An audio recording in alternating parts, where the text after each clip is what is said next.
she has become over the last few years. Don't be alarmed. That's just Laura's twin sister. She's a bit smaller. The other one's drying off. See, I finally let her take a shower with me yesterday. She's gone all a bit soggy now. See, right? I mean,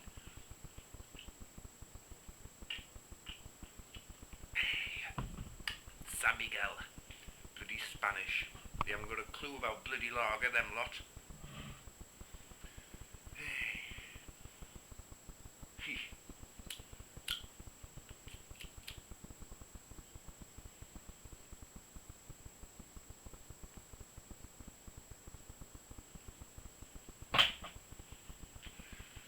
See, right, I wrote this book, right? Got it published myself, not long ago. The long cold winter. Oh, it's been through a few friggin' titles, this. It was originally called Once Upon a Time in the North, but I dropped that. It's a bit corny, isn't it? And then I changed it to Borrowed Time. Good title. Too many other books and albums called Borrowed Time. Reminds me of Diamond Head from 1980. I'm living on borrowed time. Tangents. Oh, yeah. I mean, you write a book, right? It's quite easy to write a book. The hard work starts when it's finished. You're going to do all the proofreading and the editing. God, I got to know these characters that much. I was having nightmares about them, for God's sake. Especially the lead baddie, Frank the Hatchet Hackett. That's a good original name, and all baddies have to be called Frank. Honestly, every film with a baddie in it, or a gang boss or something, Frank. It's not Frank, it's Tony. It's not Tony, it's Vinny, but Frank's at the top. Yeah. I mean, this was extremely violent when, well, the unedited one. I cut about 100 pages out of it because, well, it was just too violent. I thought, nah, I couldn't even stomach bloody reading it, so how was anyone else going to stomach reading it? Anyway, because I was advised by this author who lives in France.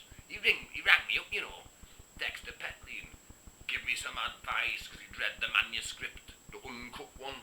He says, oh, you don't need this chapter, you don't need that chapter, your lead character's too much of a twat. Well, I changed him, I turned him around, didn't I, Tommy Donahue? Oh, yeah. I mean, this has got it all, this. Bent coppers, one of my specialities. Drug abuse, alcohol abuse, a love triangle. Big massive riot in Newcastle. Yep. A serial killer on the loose, and you'll never guess who it is. Never in a million years. In fact, if anyone buys this and guesses who that is, without flicking forward to cheat, I'll give them £1 million. I'm good for it. I've got a top job at Random House, I'm the T-boy. Yep. Got it all, except the kitchen sink. No, it's got kitchen sinks in it and all, I'm sure of it. Anyway, The Long Cold Winter. By me. I got it published myself in the end, because these days, they don't want to know. If I'd wrote that in late 70s, early mid-80s or something, would have been a big hit by now. But nowadays, all these friggin' agents, how can you tell what a book's going to be like? The first 3 chapters? It's impossible. It's just warming up them, isn't it? Bloody hell, man.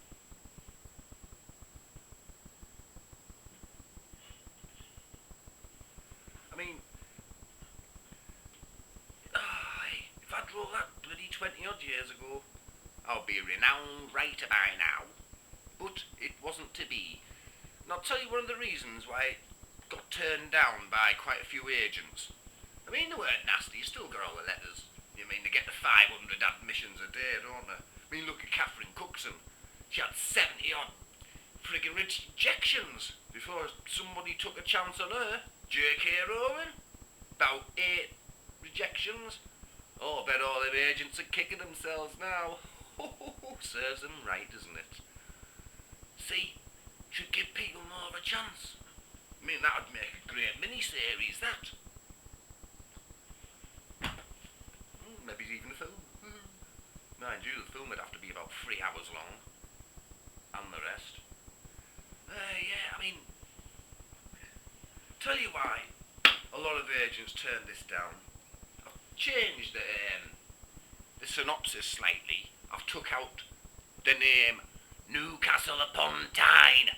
Because when they're reading that, they go, oh, no. We can't have a book set in Newcastle. Because most of these agents are from down south, you know, London mainly. I should know. Only one agent has asked to see some more of it when I sent a sample a couple of years ago. And she was from Scotland. This agency based in Scotland. Hey, there you go, see? Newcastle. That's why. Because they're frightened. They think nothing could be set in this part of the country if I'd set it in London.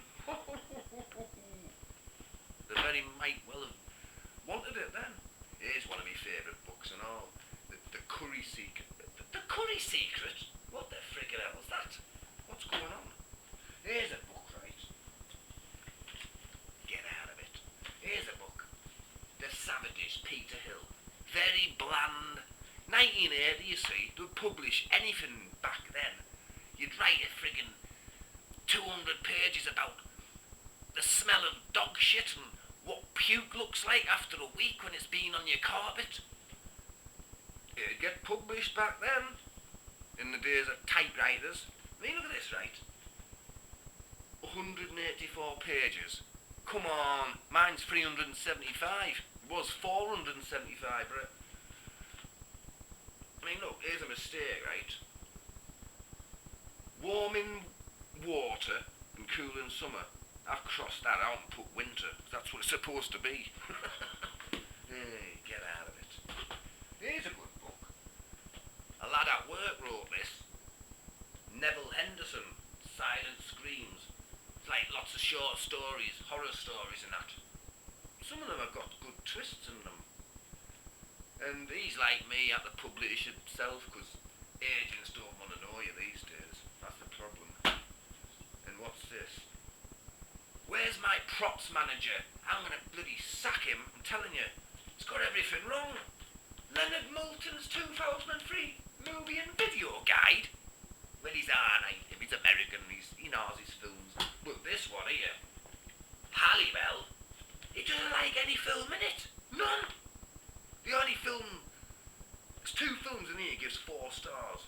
One of them's The Wizard of Oz. I think the other one's Gone with the Wind. Isn't it the same director? LSD. Oh, what the friggin' hell? Where's all these books gone? I'm not happy. The National Trust Handbook. Get out of it. Here's a book. The Only Living Witness. True story about sex killer Ted Bundy. But it's not very well written, and it was a bestseller. I've read it, and the grammatical mistakes in that are phenomenal. It's inexplicable. Oh man, I don't feel good, mate. Here's a book, right? Only book I've ever read doesn't even have chapters. Look at this, right? No chapters. Isn't that strange? Look, no chapters. How can you get away with that and get published? Fucking hell. Collins Handy Road Atlas, Britain? I'm getting angry now. Metal Gear Solid, Secret Strategies and Solutions. Tomb Raider. Hey, looks a bit like you, that. Hey. The Chelsea Murders, 1978. boring as anything. Oh, now a gripping Thames television series. Best thriller of the year. It's friggin' boring, man. You guess who the killer is? He's a good author, Peter James. That's a good book and all that. This is a good book. The Bonding by Vicky Chatham. It's different. It's a sort of children's kind of book. Yeah, it's alright, that. Boring, boring. I tried to read that. What a load of rubbish. I don't like Peter Straw. And that's a good one. The Night Stalker. The Life and Crimes of Richard Ramirez. Ho-ho! Mind you, a lot of the background bits are a bit boring. And here's one of my favourites. Ho-ho! Sean Hudson. That's a good book. I read that years ago. Doesn't look like that anymore, like. Look at them glasses. Hey, you know what? Nah, they don't matter people like me and Vicky and Neville. Because we knew, see, they don't like taking a chance. It's not fair. Oh, you have to be renowned. You're not allowed to be from the northeast. Rubbish. It's not fair, that. Maybe that's why the Evening Chronicle want to do a piece on that. I don't know why. Maybe it's because it's a northern thing. It's not just set in Newcastle or set in Amsterdam and all. It's a funny thing, isn't it? Art. I'm good at art. I used to paint, I was a good artist, I used to make my own board games. I got bored after an hour of playing them. But you know, I didn't like art. That was even worse than writing. Nobody wanted to know then. Who know? Oh God, make me sick. Some of these people, like. I mean, the New York bestsellers list got in touch with me the other day. You know, they sent me an email because I sent them one asking them where the location was. Well, it's better than that, isn't it? Yeah, I'll never make it. Even though it's one of the best crime thrillers ever written. Because you'll never guess who the killer is, I'm telling you. It's impossible. I've designed it like that. Everyone I know who's read it has never guessed. Even the best guessers in the universe haven't guessed. No, it's not good, is it? Certainly not.